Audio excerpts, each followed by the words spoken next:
Hi, I'm Amber Curry and I'm in Professor Draina's English 201 class. My video essay today is going to be me entering into the conversation of media use and general laptop use within a classroom. This topic is extremely important to me personally because I am a student. However, I did try to take a teacher's perspective on this topic because it is something that I found was a gap in the conversation whenever I was researching for my previous essay. So enjoy. It's a bird. It's a plane. It's social media.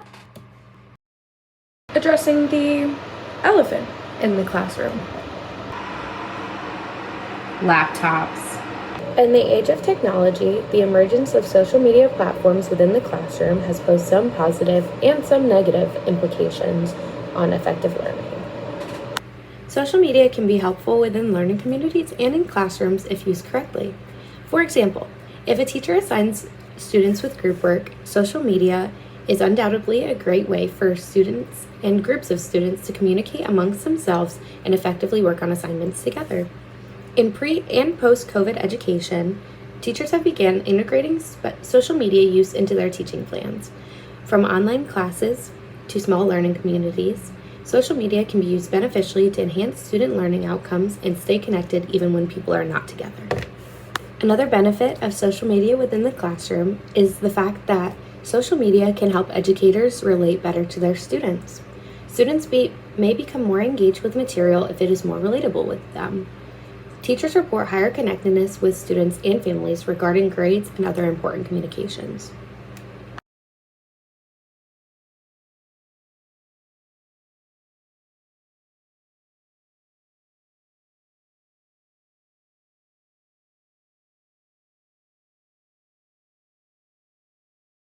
Giving teachers a voice in adopting new technologies within their classrooms is extremely important. According to a study done by researcher Loretta Donovan from California State University, Fullerton, teachers in middle and high school are concerned about students becoming reliant on computers and also becoming distracted by them. This study also provides concerns from teachers of how they're supposed to manage classrooms and manage laptops within classrooms. Imagine you're a professor walking into a classroom eager to start your day with your students, and you turn and look and see they're all on their laptops. No way. This study done by Loretta Donovan goes as follows.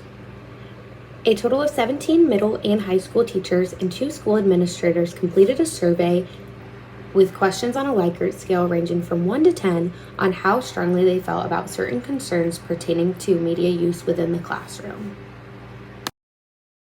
Overwhelming evidence showed that teachers are worried about technology interfering with the effectiveness of their lessons because of distractions as well as because of lack of management from themselves. This is a new technology, and sometimes they might not know how to manage students with that new technology. When students are in person, it has been proven that social media and the general use of laptops within the classroom can be extremely distracting for most students. Even if a student is on task, just generally having a laptop on their desk or on their peer's desk can lead to distraction. A study that supports this claim is done by the psychology department at Butler University. This study aimed to analyze whether or not general laptop use was effective or distracting for students, regardless of if the students were on or off task. The study goes as follows.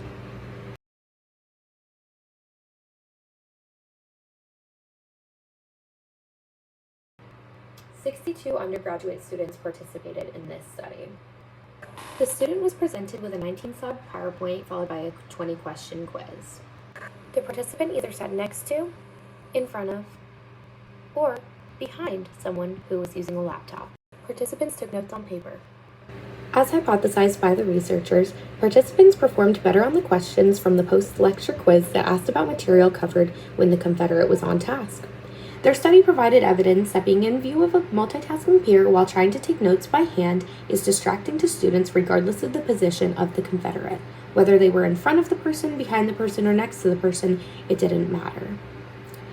These results do, however, demonstrate that what laptop using neighbors do on their laptops matters. Participants did better on the questions that were asked about the things that were presented when their peers were on task on their laptops. Although I am not a teacher or educator myself, I have talked to enough teachers about social media and laptop usage within allotted class times.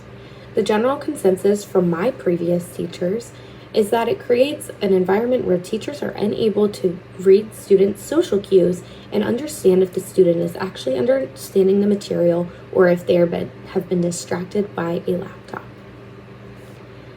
Additionally, media use in the classroom can be frustrating to teachers who prepare various lessons plans to engage their students, and then when they see their students wasting valuable learning time using their laptops, scrolling through media, doing homework for other classes on their laptop instead of trying to learn, it can be quite frustrating.